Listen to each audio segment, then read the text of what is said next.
नमस्कार, भारत दुनिया के YouTube चैनल में आपका बहुत बहुत स्वागत है।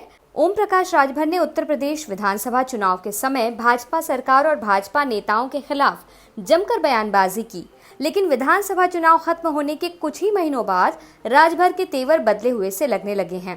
पिछले कुछ समय से राजभर को लेकर खबरें आ रही हैं कि वो भाजपा नेताओं के संपर्क में हैं। ओम प्रकाश राजभर की पार्टी सुबह सपा ने विधानसभा चुनाव में सपा से गठबंधन किया था। चुनाव के बाद भी इस गठबंधन को लेकर दोनों पार्टियां कह रही थीं कि ये गठबंधन आगे भी चलेगा, परंतु राजभर लगातार सपा अध्यक्ष अखिलेश यादव पर कुछ इस तरह की टिप्पणियां कर रहे थे जो सपा को पसंद नहीं आई।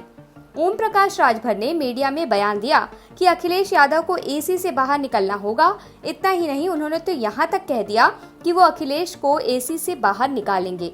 इस पर सपा की ओर से बयान आया कि राजभर का बयान का कोई मतलब नहीं है, सपा सड़कों पर संघर्ष करने वाली पार्टी है। राजभर के बयान पर जब वरिष्ठ सपा नेता आजम खान से टिप्पणी मांगी गई तो उन्होंने राजभर को ही एसी वाला नेता कह दिया। आजम ने कहा कि हमने तो कभी राजभर को धूप में खड़ा नहीं देखा।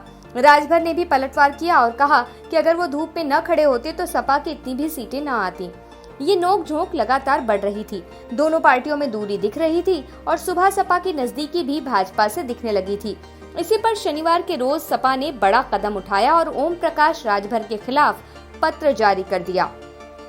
सपा ने साफ किया है कि अगर राजभर को लगता है कि उनका सम्मान कहीं और ज्यादा है तो वो वहीं चले जाएं। सपा ने लिखा कि ओम प्रकाश राजभर पर समाजवादी पार्टी लगातार भारतीय जनता पार्टी के खिलाफ लड़ रही है।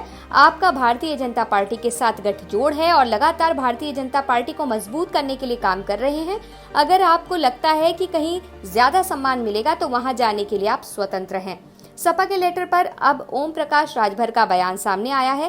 राजभर ने कहा कि अखिलेश यादव के तलाक का स्वागत है। मैं कहता रहा, लड़ता रहा, लेकिन कुछ हुआ नहीं। अखिलेश अपनी मर्जी से काम करते हैं। राजभर ने आगे कहा कि 2024 लोकसभा चुनाव में सब कुछ साफ हो जाएगा।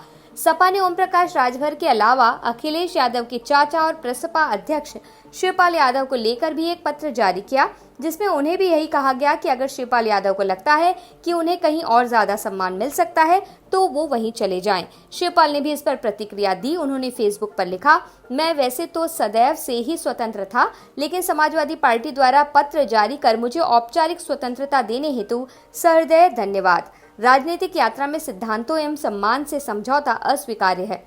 उल्लेखनीय है कि शिवपाल यादव सपा के ही टिकट पर चुनाव लड़े हैं। ऐसे में सपा अगर चाहे तो उनकी विधानसभा सदस्यता रद्द करवाने के लिए आवेदन कर सकती है। शिवपाल जसवंत नगर से विधायक हैं। ऐसा माना जाता है कि ये सीट शिवपाल का गढ़ है। आगे इस मामले में क्या होगा उस पर बनी रहेगी हमारी नजर। जुड़े रहिए हमारे चैनल के साथ। नमस्कार।